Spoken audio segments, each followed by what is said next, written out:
here with NXTGEN. We've got round 10 of the Coates versus Newsham Mini Cooper Cup for the finale at Brands Hatch GP. The drivers are already out on circuit. We've already had round 9 around the Red Bull Ring short circuit, and if you want to go and watch that, you can do, of course, on JPH 99's channel. Speaking of, Jordan is here with us as always. Evening. Once again, saying that, isn't it? once again, evening.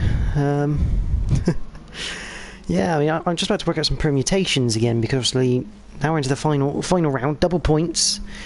Les has a 28-point gap. So I'm just going to work out if Fourfish was to win and take every point possible, where Les would have to finish. So whilst you do that, Jordan, if you put the camera onto my Mini. It's on your Mini, literally on your roof. Brilliant.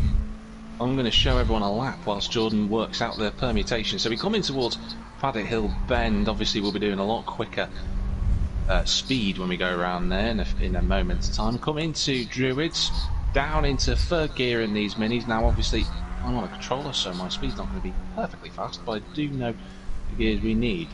Still in third gear we remain as we come into Graham Hill Bend. I've got the back end out a little bit more than what I would have liked, but nevertheless third gear is fine. Up into fourth as we come into left-hander here at, well, technically Surtees. It's a left-hander all the way up through the corner. You can take that in fourth gear. I'm taking it in third just in terms of stability. And then up into fourth. Down the long straight we go. As fast as we can in the Mini. We'll hit fifth gear at 107 mile an hour as we come into the right-hander. Fifth gear in these cars is fine. You can probably go quicker than what I've just done. And then we'll go into down, fourth gear into another right-hander. Clip the curb on the inside. Could even go quicker than that in this Mini. It's got a lot of grip on the racing soft tyres. Staying in fourth gear for the very fast right-hand kink at the back of the circuit. You can see how much of the road you use. Keep it in fourth gear once again. Left-hander. And then we come towards the final corner, still in fourth gear. We probably won't get up to fifth in time. Gear's crucial in this car. Nicely done in fourth. And that will be your lap around Brands Hatch GP. And what I will say to everyone who's watching is that because we're doing a trio set of races, it's going to be not as much practice for the drivers. They won't have been able to do as much as they would have wanted. It's going to be difficult for them. However, we are at the 21-25 point. Qualifying is underway, and whilst I kick things off, Jordan, it's over to you, my friend. Yeah, so as qualifying begins, the permutations are as follows. If Fourfish was to take pole position, take fastest lap, take the race win, Les needs 7th place. He needs just 19 points to win the championship, and with the way the double points work, 7th would give him 20 points. If he was to finish 8th, it would be 18 points, and he'd lose it by 1. Well, actually he'd be tied with Fourfish in that respect, which I would have to go on a count back, which I think Les would win, but again, we'd cross that bridge if it was to get there. But as the drivers all come back out for the final time of the season, it's almost a sad thing to see them out for the final time in qualifying. They've been producing cracking racing this season. It is, but nevertheless, the drivers have got one last chance to put their skills on display, and what we've got to contend with is that due to the change in the formats, we're not having an hour race for tonight, it's a half an hour one. Obviously, you know, we're already past Dramatic Dave's bedtime, so hopefully he won't get told off. But nevertheless, half an hour and 4-time tyre wear to contend with. So this will come down to the drivers who can look after themselves during the race. Can't be as aggressive as we've just seen at the Red Bull Ring. No, I mean, is the tyre wear effective in qualifying as well? It shouldn't be, but it will be during the race. I was saying that would have made things a bit interesting. A 4 times tyre wear on your quali lap. Then you have to pursue, because you're pretty much only going to get 1 to 2 laps here, depending on when you cross that start finish line. You should get 2, but yeah, if you had the tyre wear, I mean, your first lap would have to be an absolute belter. Actually, the tyre wear looks to me, Jordan, as if it is on. I can just see the little indicators. Got a little red touch at the top of them. I might be wrong. I might be seeing things. I probably am seeing things, but nevertheless, the laps will start now, so they're going to get 2 shots at this at best. The lap's going to have to be perfect, and the tyre wear is on, Jordan. So the guys are going to have to, obviously through that outlap, they'd have had to look after the tyre, because you can get two good laps out of these racing softs. I know, I've been there, I've done it in Group 4 machinery, and that's a little bit harder on the tyres than these cars. So you should be able to get 2 laps out of them, but obviously if you're not careful and you start sliding too much, you will take the best out of them quite early on. But we're going to be focusing on Les, who's 7th on road, and Fourfish, who's 1 place up on him, is 6th on road. Those are your 2 championship contenders. But I'd have to say at this point, for Les to only finish 7th, he really is the champion-elect this time. That's all he needs to get, is at 7th place. 7th place he needs to get to confirm it on points, 8th to be on count back of wins. So it's still not over yet, he's got a job to do. Les doesn't yet know that. So I'm going to be devil's advocate and put him some unnecessary pressure. I'm just going to quickly go back and look at the wins, Jack, just to see what it would be.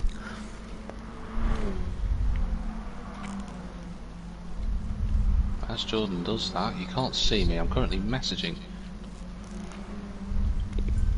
Les at the moment.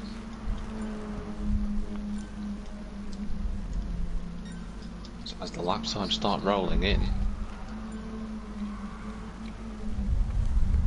and it's only 7th place if Fourfish wins, isn't it, Jordan? Fourfish has to take every point.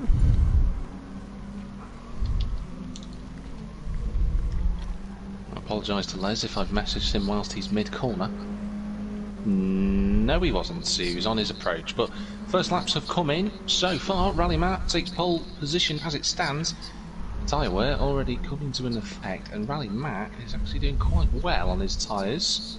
This is Fourfish.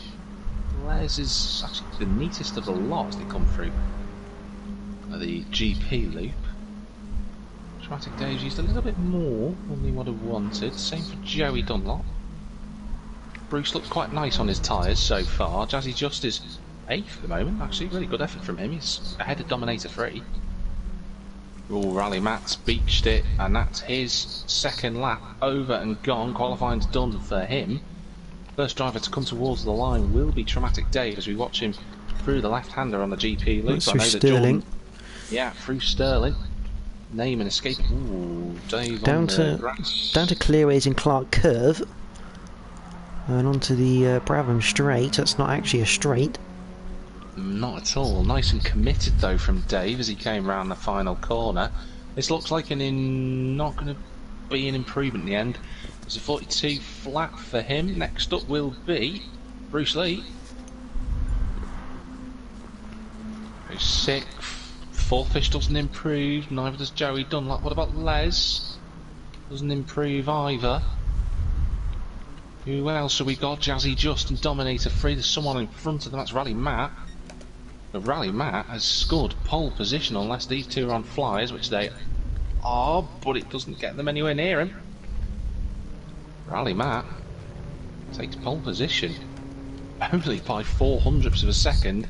And unfortunately for Fourfish, he's just snatched 2 points away from the 2nd place driver in the championship. The front three covered by less than a 10th. Which is massive, because that now means that the permutation changes once again to the fact that now Les has to just finish 8th place. And if Fourfish doesn't score any bonus points just on that limb, so say Fourfish scores 42, last place would seal the championship for Les. Les knows what he has to do. Philo's still, well, I say he's still on a lap. He's pulled over at some point, but he's getting a bit of practice in. 14 seconds to go. He chucks the car through Sterling. A lot of commitment, of course, from that white liveried car. Wonderful to watch him this season. Philo's been really impressive. Unlucky at times, and I think had he done was it the first round he missed? Had he done those rounds that he missed, might be round 2 actually, he may have been up there a bit more. But one final time, Jack. Here we go. One final time. Jordan, take it away, friend. Matt and Fourfish take the front row from Les and Philo. Traumatic Dave, Bruce Lee Harding, Joey Dunlop, Dominator, Jazzy just rounds out the grid for the final race of the season. We are waiting for the lights to come on. The 3 red lights are on, and we are green for the final time at Brands Hatch Indy. You can see the cars scrabbling for grip on that off-camber straight up towards Paddock Hill Bend for the first time, and Fourfish hasn't had a good enough start to get around the outside of Matt. In fact, Brownie Matt's had a great start. It's Philo who's made a great start down the inside of Fourfish through Paddock Hill into second place. That is not the start Fourfish needed, and Les is now looking down his inside into Druids. The door closes and Bruce Lee Harding round the outside. He's not quite going to get that unless he gets the momentum on the exit, which he might do. He's still got the inside for Graham Hill Bend, and he will take that position away from Les. Les knows, though, he doesn't have to be too concerned at the moment. He's got Joey Dunlop looking at his inside as they come into the GP loop, and Joey takes a too tight a line actually, and Les is just going to switch back, and onto the straight he goes, back into 5th. Now the other key battle we have to look at, Jack, is Rally Matt, Philo and Bruce for the 3rd in the championship. Obviously with these double points, there's so many different permutations you could work on this for that one. But it's definitely one to watch, because obviously Rally Matt leading the way, and with his 2 bonus points right now, is putting him in good stead as Fourfish now looks to the inside of Philo, heading up towards Dingodale and Sheen Curve. Very brave if he'd have tried that. Philo gets a little bit sideways, gets away as he comes into Sterling. Matt's wide. That'll be a penalty, because that's the way GD Sport is, even though he's lost a place. Potentially 2. I'd be surprised to see Fourfish, and no penalty for Rally Matt, but he's going to lose one anyway. A position to Fourfish, and through he goes into 2nd place. I'm watching the tyre word, Jordan, and Bruce Lee has a fractionally bigger amount because he locked his brake going into... Philo's in the gravel, he's just held on to it, crikey. I don't know if that was... Les got that all wrong, he was on the grass coming into the Druids. I want to say... I don't know if someone went off. I think Dominator had a bit of an off in Paddock Hill Bend. But Philo leading the way, and he's got a gaggle of cars behind him. He has a nice big train of 4 cars, the quintet, all together fighting for that 1st place. And here comes Fourfish looking for a run on the exit of Surtees, and down to Pilgrim's Drop. Now, I'm going to make a key point here, Jordan. Rally Matt has the best tyre wear on the front left out of anyone so far. He is keeping it really smooth. Fourfish has used a little bit more than anyone, so the drivers need to remember that this is not a sprint race. I think Rally Matt at the moment is just taking enough out of his tyres to stay with the pack. Fourfish sideways through Tinkletown, crikey. Through Sheen Curve and into Sterling, and Philo doing a fantastic job holding off. Rally Matt goes wide once again through Sterling. That could cost him 3rd place to Bruce. Philo also has a half-second penalty as well to get rid of, but that can be done if they come into the pit stops. It can be if they need to use the pit lane at all. Rally Matt actually slowed completely to let the 4 go in front of him, so I think Matt wants to drive to his own pace now. I think he's going to go for the tactic that I would have played, although as I say that, he's found himself in the gravel trap, Jordan. I think he's maybe struggling at the moment, as that's Les down the inside of Bruce Lee Harding. That's going to boost Les up into the podium places.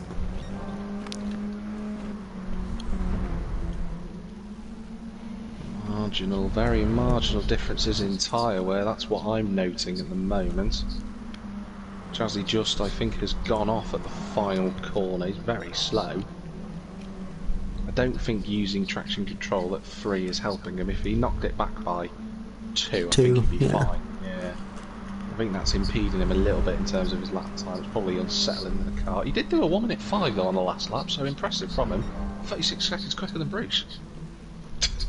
Don't know how he's managed that just.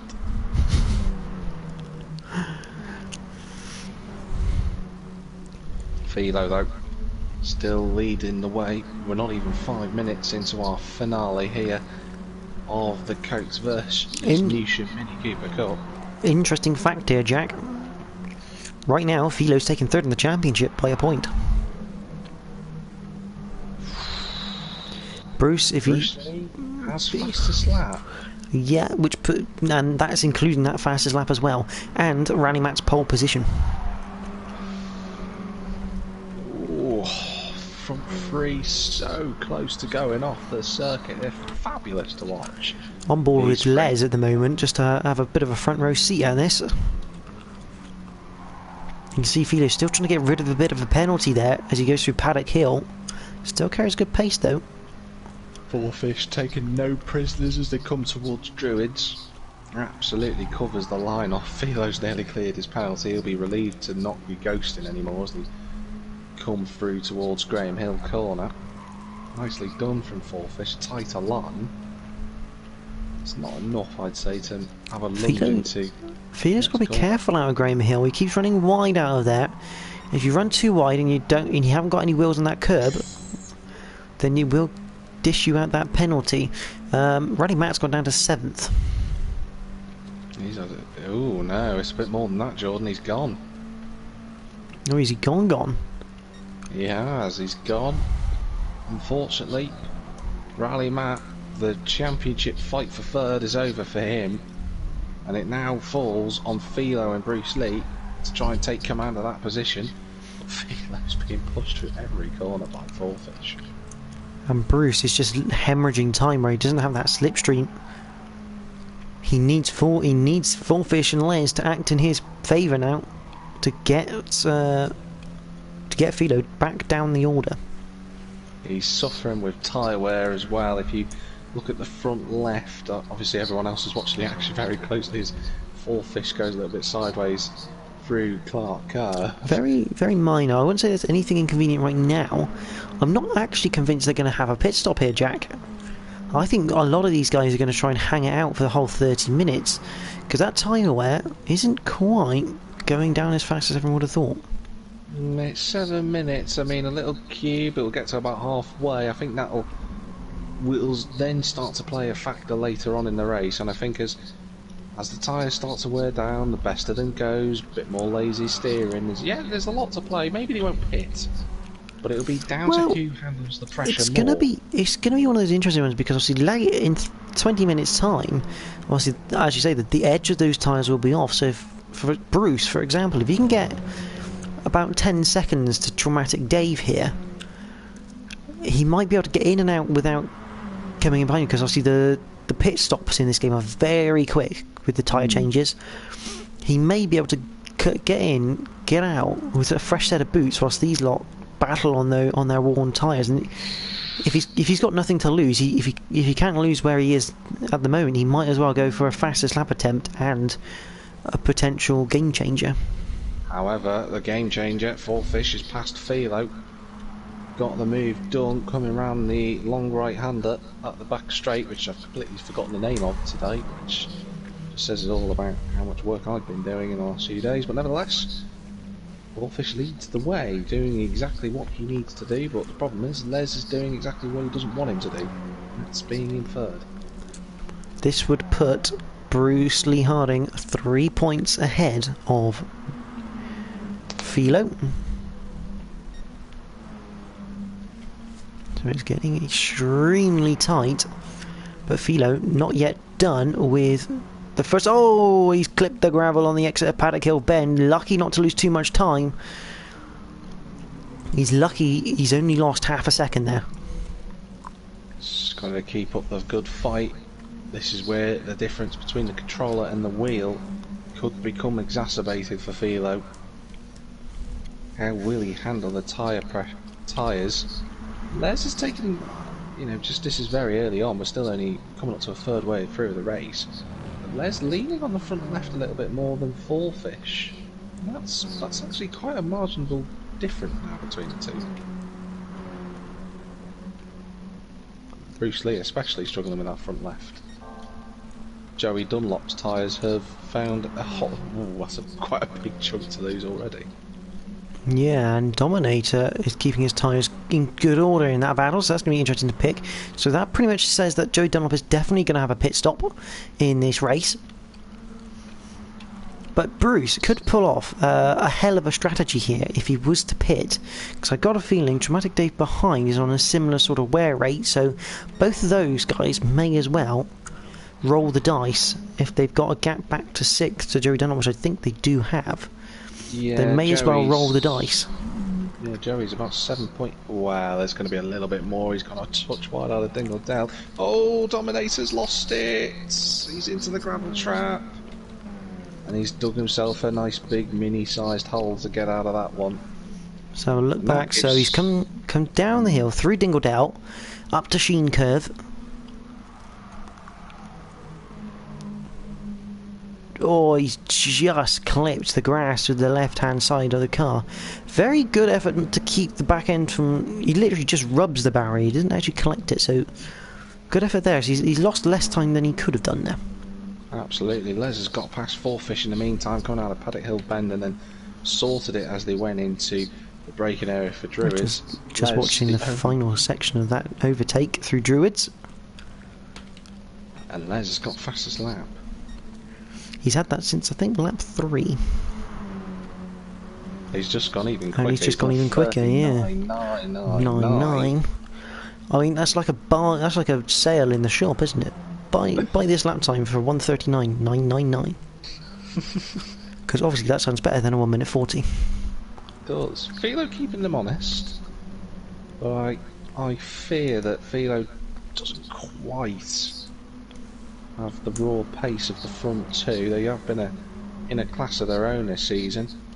That Bruce at Lee's tyre wear now, Jordan. He's on the edge of a one-stopper. I think Bruce will be on a one-stop here because these tyres are going to wear, and normally if these guys are going to battle like I think they're going to battle between Fourfish and Les, because they might as well, Fourfish might as well have a battle. Bruce is in. That's a very early pit stop from Bruce. Well, what is the tactic here? Is it to jump on a new set of tyres, bolt early? Is he going to get cleared with Joey? No, he's nice. Way ahead. You'll get cleared by Traumatic Dave. I think this is a good plan from Bruce. I think if he pits now and tries to take the tyres to the end, he's going to take more lap time, in theory, out of Philo in front of him. I don't think his target's the front two, because those two at the moment setting... Well, they were in the 41s on the last lap, so maybe the tyre wear's just starting to affect these minis a little bit more than we thought, George. Yeah, I still think it's a bit early from Bruce, unless he's planning a cheeky two-stop. Because everyone's in the 41s. I know that Les and Fourfish are fighting. They're not going to be concentrating on tyre wear at this moment in time, but... Well, that's interesting. Let's see how he gets on. It's a curveball. It's a left field move from Bruce, but it's definitely one that the other drivers won't be expecting. Not that early. I mean, we were expecting a 15-minute change of tyre. Not with 18 minutes to go. Anywhere between 15 to 10, you'd have thought would have been the ideal moment. Ooh, Joey Dunlop pushing his luck there, coming out of the corner. Crikey. Oh, and Dramatic Dave has just run wide through Sheen Curve. And that's an overtake now that Bruce doesn't need to worry about. He's sorted that nice and He's just taken too much curb through Sheen Curve on the inside, and that's just pushed the car out wide. Oh, and now he's almost in the gravel through Clark Curve. As we return to the live action. I can see the tyre wear difference between Fourfish and Bruce Lee. That's the difference between second and fifth, ladies and gentlemen. Joey Dunlop now decides it's time for a fresh set of boots. A bit more conventional, around that 15-minute mark. 16 is about right for halfway because Dominator is also in. Because what I have found from experience in a Group 4 league that I do, which you know of, Jack, the tyres tend to hold up better on their second stint. Does indeed. So, see how that goes. I think Jazzy just turned his car around. Actually, he's just been around somewhere. The biggest problem for Bruce here is that he's setting 44s because he's got no slipstream. Well, this is just set a purple first sector. His personal best, so he's going to be, if he can keep up this pace, he's going to be in the 1 minute 40s. Philo's in the 1 minute 40s, and Philo's actually gaffed himself back up, and he's actually right on the back of this group. Fullfish trying to pressurise Les once again at this halfway stage. We just have 15 minutes remaining of the season in terms of the mini cup. Again, none of the leaders go for a pit stop. As I say, Les is really looking after his tyres, not just the... Oh, he's going to have to look after them now because Fullfish down the inside. Nice switch back for Les, that shouldn't be too difficult to pull off, and sure enough he goes straight back up the inside. And you know what, they managed to overtake each other without losing much time until Fullfish decided to have a little look into Druids. But I'm just watching this Dramatic Dave in for a set of soft tyres. In and out the pits, nice efficient work from the team. That's how much time he's lost to Bruce Lee. Before Bruce pitted, there were only 7 seconds between the two, and that gap's doubled. So, bear in mind, Dramatic Dave did go off a couple of times, so... He did.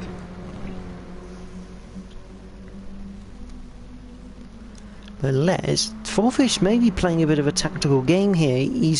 If I was Fullfish, I'd start pushing Les. Even though it might take wear out my own tyres, it'll force Les into making his tyres wear as well. And if Les is trying to protect his tyres, it will completely ruin his game plan. His Philo gets a little bit twitchy. Out of, I think that's not Clark Curve. Can't remember what it's called now. It's actually quite in line with what the two gents in front are doing. Now, I know that they've been having a good fight and they're still doing 141s, but if Philo were to pit as Jazzy just pits, well, he's actually coming out of the pits at the worst possible time for the leaders. Ooh, that's going to be tricky to deal with, but Jazzy just stops on circuit, which is, you know, rather friendly of him. Yeah, he knows all too well this is a championship battle, so no need to get involved. It is, but as I was saying about Philo, he's in the 140s, he's knocking on the door. With a couple of... We are now within about 4 minutes of you either are on a one-stop or you're going to the end. You're in Philo's shoes, Jordan, at this point in time. Would you pick? Would you gamble? Just maybe to force something a little bit different from the front two. You just don't know. At this point, no, because I'd be looking behind. I mean, Bruce is setting 41s now, but Philo will know that the pace at the front is constant 41s at the moment. So unless that drops to the 42s, I don't see an advantage in having those new tyres right now. But if he's going to go for it, now's the time so he can actually utilise what time left he has in the race. So it's a very difficult one. Normally I'd try and wait until those lap times drop off because they're a little bit erratic at the moment between the 41s and the 40s. Fullfish having a look up the inside as they come towards the final corner. He's on the inside. Les doesn't yield. The two championship protagonists having a wonderful fight between them. And I have to say, if Philo wants to try something different, he has to do it on the lap he's about to go on to, or the one after. I'd say this lap is the last lap to do it. I mean, minute 40 a lap, you're looking at probably another 5 laps after this. Just about. Philo was struggling to get the car turned in there. It's really struggling. This race has flown by, I have to say. It's been really, wonderful to watch from a tactical perspective. Fourfish is still all over the back of Les. Philo's right there with them though now. He's only 4 tenths, and the other opportunity he has is if he can just bear in mind he's on a controller. We know what the tyre wear is like on a controller and the consistency. If he can just keep with them and just use the slipstream where he can, you might find his tyres are in such better nick as we come towards the end of the last 10 minutes, only a third of the session to go, and Les has leaned on his front left a little bit more. Well, he is getting attacked here by Fourfish, but those lap times still in the 41s, still not really, I'd say, any indication that the tyres are going off to the point that a pit stop is warranted. And I think that's where Filo's going to make his decision, is that the fact that these times are so erratic, but they're erratically consistent, is probably the best way of putting it. Erratically consistent in the high 40 to low 41s, that there probably is, at the moment, is no advantage in pitting. But here comes Fourfish once again. This time he's got a car down the inside through clearways and Clark Curve, and he should keep the inside. Philo looking for a mini-shaped hole in the middle. Gap closed up before he could do. Will he try and hold it on the inside? He will. Fourfish is, if he wants this win, he's got to get up the inside. He has done. Will he force? Bit of lag. I don't know if it's useful. Take advantage of that. He doesn't. Just allows a little gap for Les. Probably the biggest gap Les has had in about 6 laps. I think the whole race. But at the moment, though, with Philo there in second place, the advantage is still in Bruce Lee Harding's favour by 3 points for that battle for third. He's going to have to win this race to take that position away. And let's be honest with you, Jordan, if he did win the race, it'd be mightily impressive for what is an endurance race on a controller. Yeah, I mean, he's on sticks, so it's not ultimately the worst of the worst for tyre wear, because you still do have that little bit more control over like a D-pad user, but not easy nonetheless. So across the line to go on to lap 14. At this point, these guys are all committed to that no stop.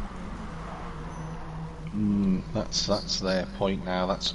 We are past that point of no return. It's a case of sucking up the tyres and getting on with it. I have to say these front three have certainly handled the tyre wear a lot better than the rest of the field. Interesting gap to keep an eye on now, Jack. 10.3 to Bruce Lee Harding, who is in fourth. And I'm getting some serious lag at the moment, which is not ideal. Not ideal. Hopefully that clears itself up, Jordan, before we get to the end of the race. Rest of the field, it's a case for them now of just getting to the finish line and finishing off this wonderful season. And I know whilst the battle rages between Philo and Fourfish as they come towards the next corner, which I'm hoping Jordan's remembered the name of because it's escaping me at the moment. I have. It's Hawthorns. Of course. Dan Deckman, then it's West. Yeah, through Hawthorns. Now he's going through the Deckman to second. What is... Go on, Jack. What is, in terms of the finishing positions for the drivers lower down from 4th to 8th, what are their best results of the season, Jordan? I'd like to give them a little highlight before we finish the season off. Obviously that championship that's not over yet. Looking here, he's had a third place there. He's had a second place at Brands Hatch Indy. Bruce, he's had two second place finishes at Brands Hatch Indy this season. That's his highest placement. Philo has had a win. He's actually had a few wins this season. Took the double win at Tsukuba. He did. Rally Matt has taken a couple of wins, one at Kyoto, one at Brands Hatch Indy. Traumatic Dave, his highest point score, he's got a 12 there. Into the 13. Fourth at Goodwood. D. Whitehouse, who unfortunately hasn't been able to finish off the season as he would have liked, which is a bit of a shame. He's had a third place. Yep, he's had a 3rd place this season. Joey Dunlop has actually he had a 9, he had a 10. 5th. Is it the 5th or 6th? According to my result sheet, he's had a 7th, which is his highest. He's got a multitude of 7th place finishes. Just as you go through Dominator 3 and Jazzy, just a quick note, Les ran wide out of the penultimate corner at Sterling, got away with it, but the gap's come down a touch. In terms of other championship members, obviously Snav has had a 4th place finish. Stevie Q, he's had a 12-pointer there, so it's a 5th place for him. Oh, Philo's on the outside as they go into Graham Hill Bend. Sorry to interject on you there, Jordan. Right. He had a lovely run. He's going to try and go for the inside, can't quite find it. He has to try and go around the outside at the GP loop, but he can't. Fourfish could get a nice switchback here. He has, and Les is going to give him a slipstream. Yeah, I don't think Les is ever going to give Philo the slipstream after their personal rivalry at the moment this season. No, and especially the other aspect to consider is that Fourfish and Les are very good mates. Fourfish is... Ooh, he's just about stayed on circuit. Round Hawthorns, yeah, into Westfields. Down through Dingle Dell, and then up to Sheen Curve they go. Dominator's had a 7th place highest finish. Jazzy Just, obviously,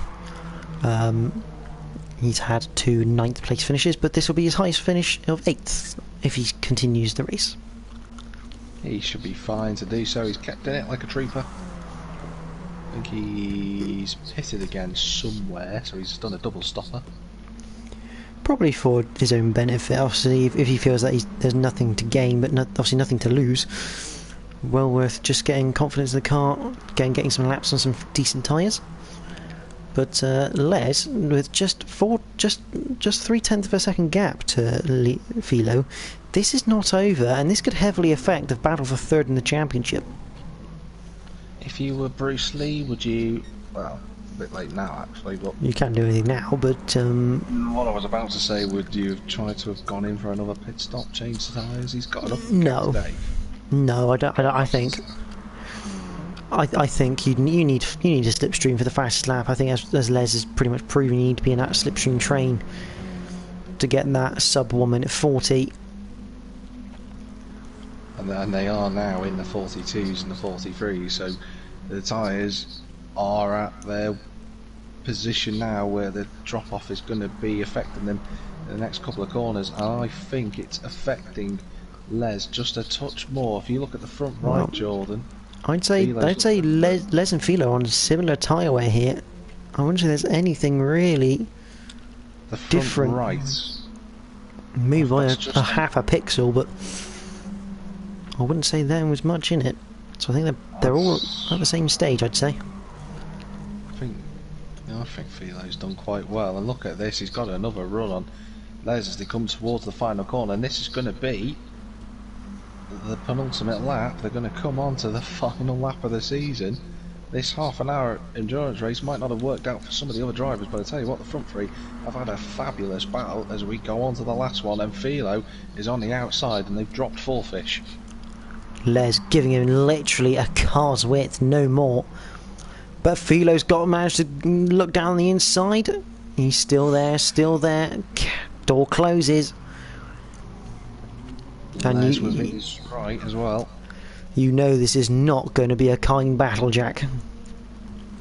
I don't think we've ever had a championship finish where the championship potential winner ends up backwards, but we'll soon find out in the next couple of minutes. Oh, Philo looking for the switchback, that was lovely! Up the inside! Bit of door rubbing. He just caught Les unawares, it was a wonderful move, but Les is going to have the tiniest of Fourfish is coming to his aid. Fourfish is going to give him a nudge. Fourfish coming to his aid, and there you go, pushing Les. into the lead. A bit of contact between Philo, because obviously Philo and Fourfish fighting for that slipstream. Philo, a lovely switchback through Hawthorns into Westfields. Nothing that Fourfish can do about that. It is. It's going to give Les just enough momentum as they come through the right-hander. Up to Sheen. Sterling. So for the final time, we're going to head over the crest towards Clearways and Clark Curve. Dominators finish the race, as has Jazzy Just in 7th and 8th respectively. But we're going to keep an eye on the front three, because round Clark Curve they come. It will be Next Gen Les who wins at Brands Hatch GP. He wins his first ever title in the Coates versus Newsham Mini Cup. A fantastic effort by him. Philo in 2nd, Fourfish 3rd, Fourfish 2nd in the championship. A great campaign by him, just not quite good enough.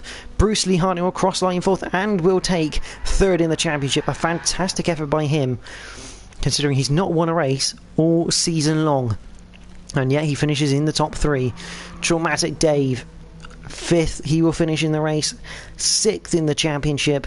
I mean, it's been a bit of a quiet one for Traumatic Dave, but at the end of the day he's finished in a really nice position, 6th in the championship. You can't ask for more than that. Joey Dunlop will be in 6th, 22 points, which means, Jack, that Joey Dunlop beats D. Whitehouse in this championship. It's good news for Joey. Up the championship ladder he climbs at the final race as he comes around the final corner. The Coates driver coasts the line. Slowly does it, but well done to Next Gen Les. He's been absolutely superb all season long, and rightfully so, the champion of season 19 in the Coates versus Newsham Cooper Cup. What a fabulous effort from Les. Yeah, I mean, well deserved. I mean, I looked at the wins, that's his 9th win of the season. So he's won half of these races. So just the and Fourfish has won 4 rounds this season. So just the fact that Fourfish was in with a shout mathematically is a fantastic effort by Fourfish. I mean, it's not been easy for Les, but there have been a few races where I think if Fourfish had managed to get up the order quicker, he would have probably been in a slightly better position. But that is where we are. Absolutely, it was. What a fantastic result for him. A little bit of information about Rally Matt, who unfortunately retired. He lagged. He said he just thought the fairest way to do everything was to just back out and retire and watch the race from there. So unfortunate for Rally Matt, they didn't get to feature in this final race at Brands Hatch GP, but we have a champion, ladies and gentlemen, of the Mini Cooper Cup. It's Les who takes that championship. Fantastic for him. Well done to Fourfish. He had a wonderful season, but he just couldn't quite, in the end, take his first championship. Bruce Lee took 3rd. Wonderful effort from him to score 3rd place, especially after, like Jordan mentioned earlier on, not taking a single race victory. But he was very close on occasion, it has to be said. Jordan, anything you want to say before I wrap up the season? Well, what can you say? It's been a fantastic season in the minis. Obviously, battles throughout, and quite frankly, it's been a pleasure to commentate with you, Jack. It's the first time we've had some dual commentary, and I think it's worked out quite nicely. It has. It's really worked out nicely. It's been a pleasure doing it with you, Jordan.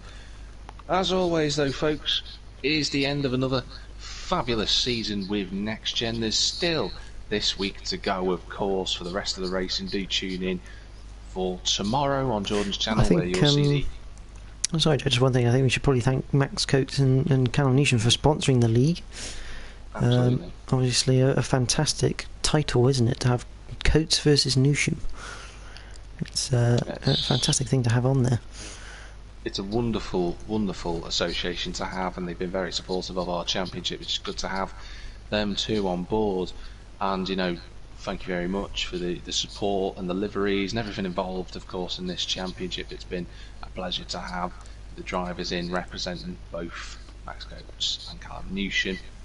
But that is it for season 19 of the Mini Coopers. Do tune in for the rest of the week. We'll have F1 coming from Jordan's channel tomorrow for the battle there. On Thursday we'll have the final round of the McGann Trophy, as well as the Volkswagen Scirocco's 2. There's other action going on across Next Gen, so do tune in on our social medias, of course, on Facebook, Twitter, Instagram and Discord. Don't forget you can find us on there as well. But nevertheless, for the final time in season 19, it's bye from Jordan. Goodbye. It's bye from me. Thank you very much for watching this season. Do tune in on more information coming soon on season 20 of Next Gen. Wherever you might be in the big wide world, have a good one. See you on the race circuit soon.